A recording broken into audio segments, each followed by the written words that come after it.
Welcome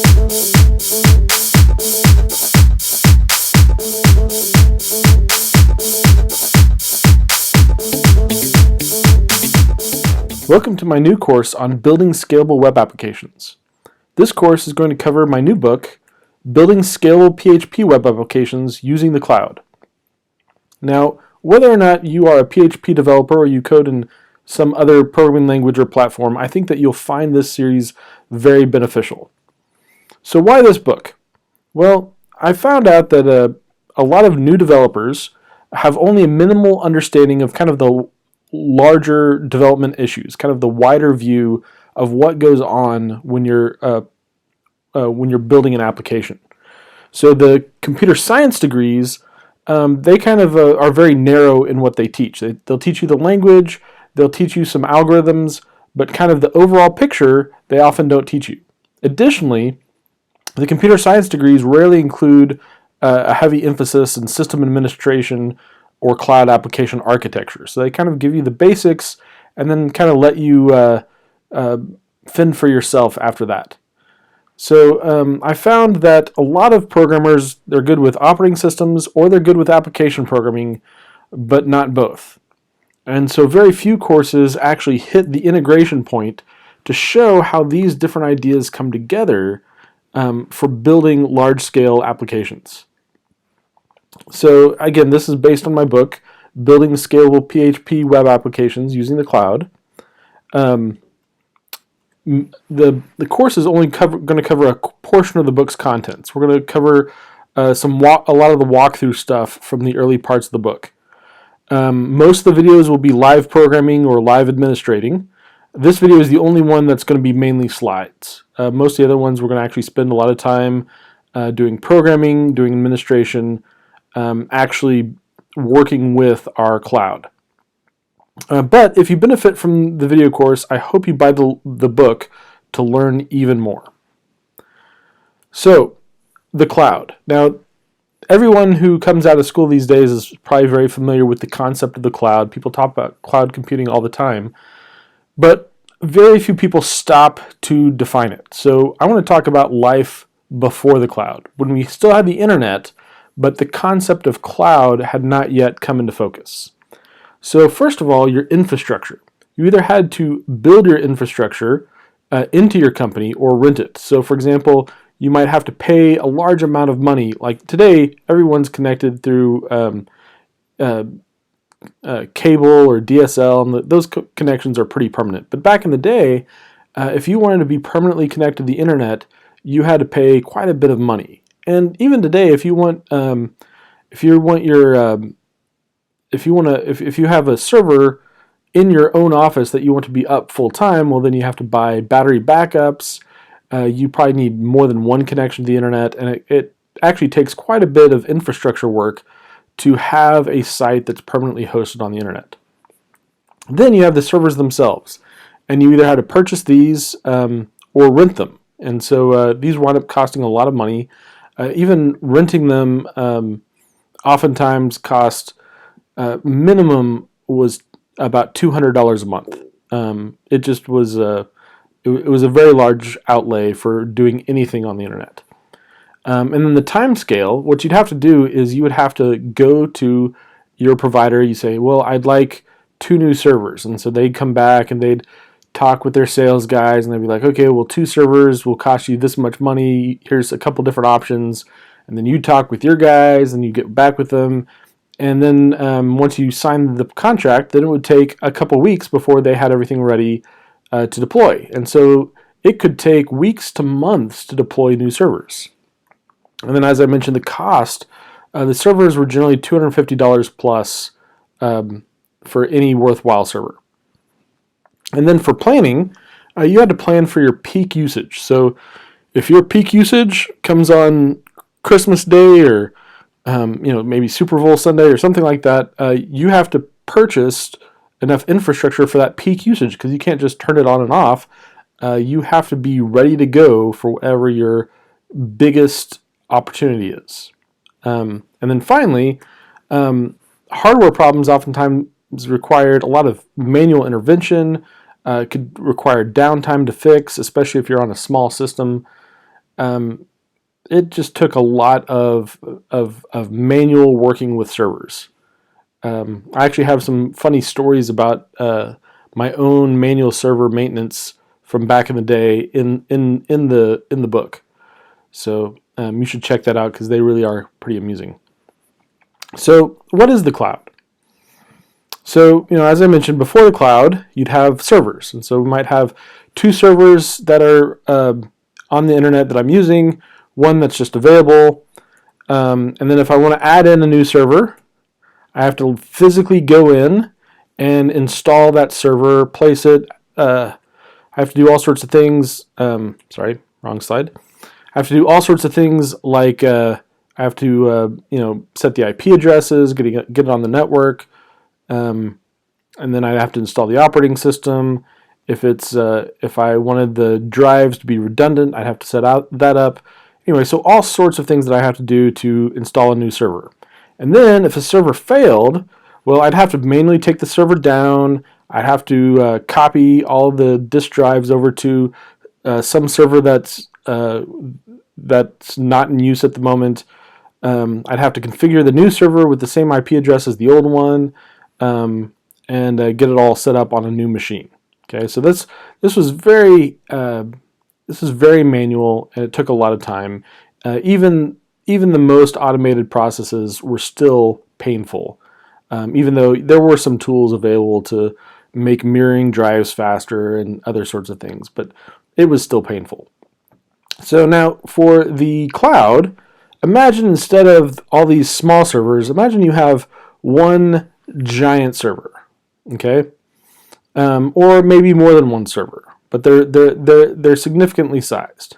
Okay, now we're going to take each of our servers. We're going to imagine we're going to have two of these big servers, and we're going to cut these servers into pieces. And these pieces, we're going to call them nodes, but they act just like a machine. They just act like they're a regular machine.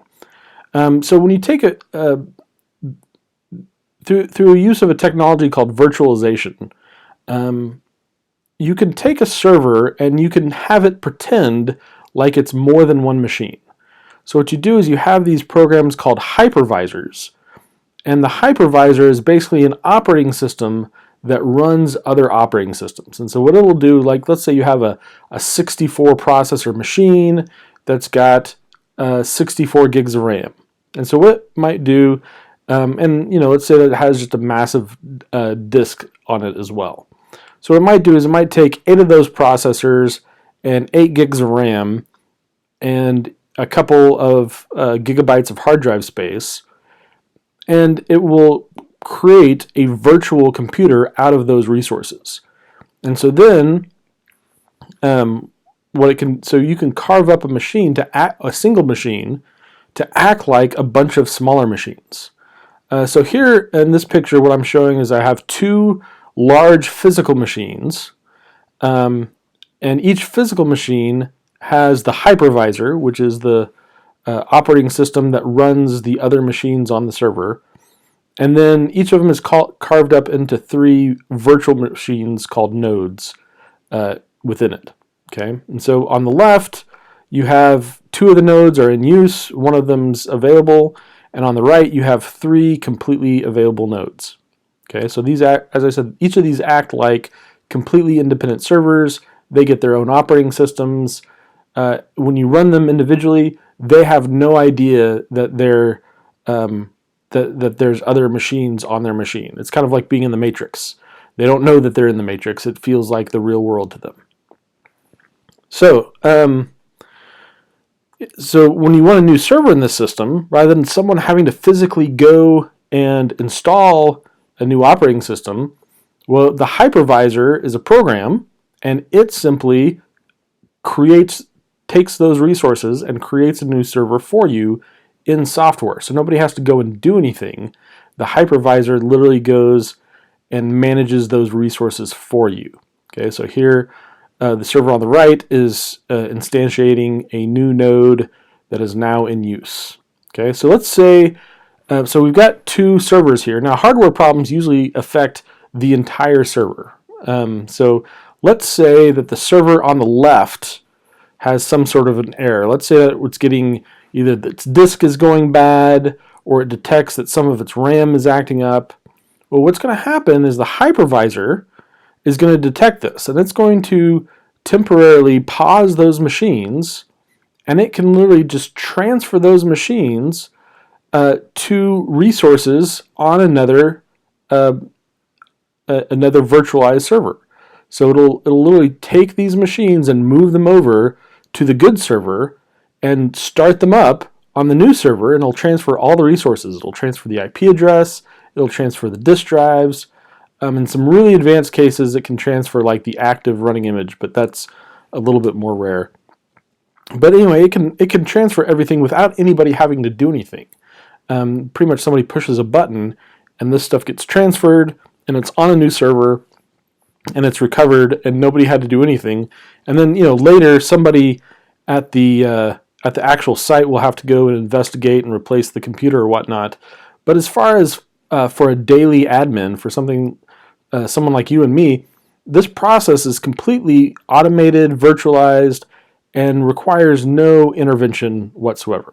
So this is the magic of the cloud. It allows you to, with software, add new machines, fix machines, scale machines. If I decide that, instead of that 1 gigabyte of RAM and 2 processors, I wanted 8 processors and 64 gigabytes of RAM, well, all I have to do is, ask for it, and the hypervisor will find a server that has that sort of resources available and move all your stuff to the new server and carve it up for you and make you ready to go.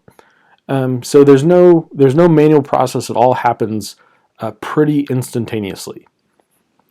So that's the cloud. Now there's actually several types of clouds, and they each have their own catchy acronyms.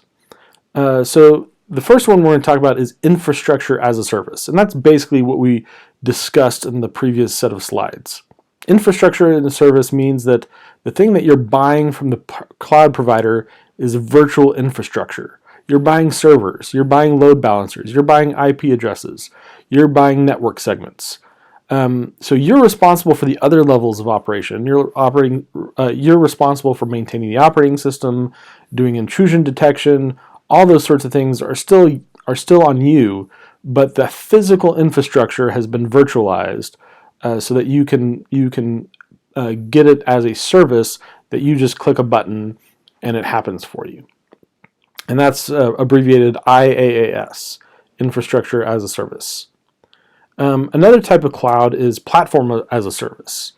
And so a platform as a service, if you think about a lot of applications, application programming environments, they'll have kind of unique setups. So for example, there's the LAMP stack, Linux, Apache, MySQL, and PHP. All right, so that's a platform. And so what platform as a service does is you basically upload your program to them, and they manage the operating system. They manage all of the intrusion detection on the servers. You actually no longer have to worry about the servers per se. You just worry about your application and tell them, how many processors you want that replicated across, and they'll decide how many machines that should be. They'll decide how it should actually be, how the servers are actually set up, and that sort of thing. And you just have to code to your application programming environment. And that's called platform as a service, and it's become fairly popular recently. And then a third one is a container as a service. And a container is actually somewhat kind of a halfway point between infrastructure as a service and platform as a service. A container basically defines a set of services and a set of servers that interact with each other. So if you have an application that's got a database, it's got it's got a PHP application, it's got a caching server, which we'll talk about as we go along. It has these different pieces, and maybe they run on one machine, or maybe they run on different machines. Maybe they each scale independently. Well, you can use a container to describe those features and then deploy the container, and the container system will manage getting all those resources set up and ready to scale. And finally, all these go together to build software as a service. And software as a service is really an end user thing. That's what we're building. We're building something where other people can come and use our website as an application. So instead of having something that you install on your desktop, you have something that you go to a website and use. So that is software as a service. This book is going to focus on infrastructure as a service. So what I found is that while every system has its benefits, infrastructure as a service is actually the sweet spot for deployment. And there's several reasons for this. First of all, is the low cost. Infrastructure as a service tends to cost significantly less than platform as a service or containers as a service. In fact, those other types of services can cost up to 3 times as much. And the amount of work that it takes to manage systems is not really worth that level of cost differential. The second thing is more control. Infrastructure as a service gives you full control of your platform. It just removes the part that was manual. So since it's all software after the infrastructure, then you can automate it as much as you want. It's just that so the only thing that's changed is now your infrastructure is automated. Platform as a service kind of leaves you at the mercy of your cloud provider. If they don't have a secure system, there's nothing you can do about it. If they decide, hey, you know what, we're going to deprecate that version of your platform, you're going to have to rewrite your application to the new one, you don't have much to say. It's all up to them. Infrastructure as a service, you're in full control. You do it your way. The servers are configured the way you want them. They have the features that you want them to have. If you need to stay in an old version of something, you can do that. If you need to be on the cutting edge, you can do that as well. It's all up to you. There's also less lock-in. So, machines are pretty standardized. You have RAM, you have processors, you have disk space. And then you install an operating system of your choice onto that. Platforms are not standardized. It's a lot easier to move between infrastructure as a service providers than platform as a service providers. And finally, you don't actually have any real limitations on infrastructure as a service, because if you wanted to run something that's automated in the way of platform as a service, there's actually open source platform as a service systems that you can deploy on your infrastructure as a service platform for less money. So, all in all, I think that infrastructure as a service is you get much better bang for your buck, and you get much better control. But it does require a little bit of extra knowledge in system administration, but honestly, anyone who winds up with a large-scale application is going to have to know something about system administration to really get the most out of their application anyway. So, how do you choose an infrastructure as a service provider? Well, the most important thing is service. You're entrusting your infrastructure to someone else. So you need the ability to get a hold of them in case of a problem, and that is fundamental. If something goes bad, something goes down, you want somebody that you can call who understands what's going on and can help you. Second one, very close second, is security. Your service provider should have a reputation for good security. Some applications may have specific security requirements as well, like what happens to the disk drives if we turn off a machine, how isolated are our networks, those sorts of things. So you should talk with whoever you're going to establish a relationship with for a cloud provider and find out if they meet your needs. And then there's price and performance.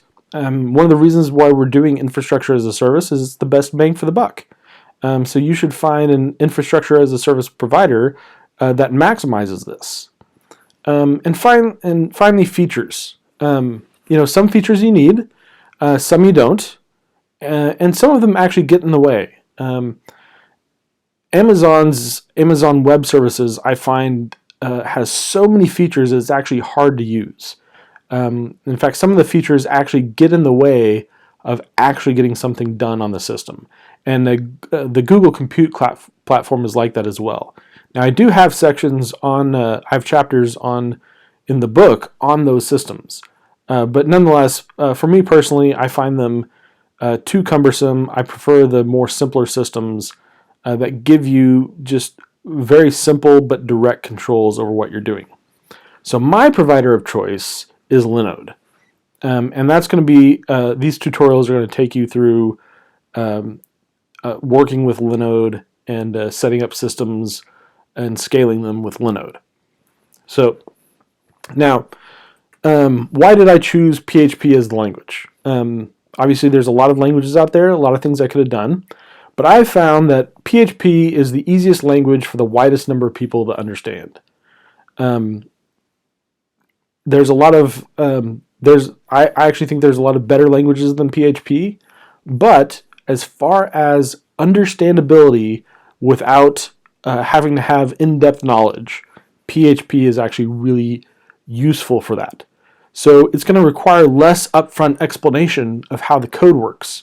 You can just look at the code and see what it's doing without having to worry about platform details. Also, PHP has a very wide installed base.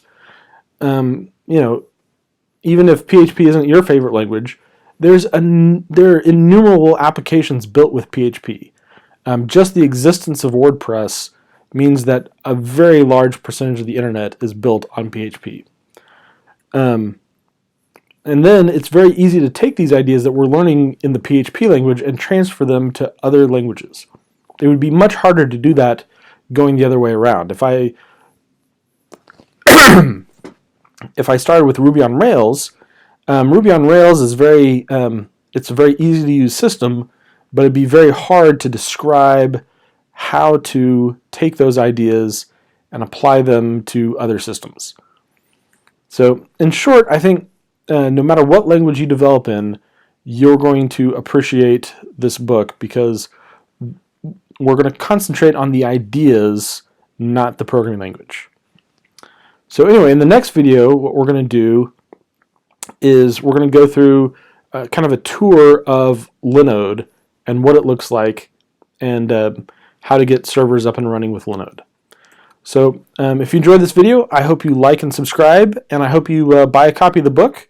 You can go through it with this video and then continue going in the book at the end of the video series.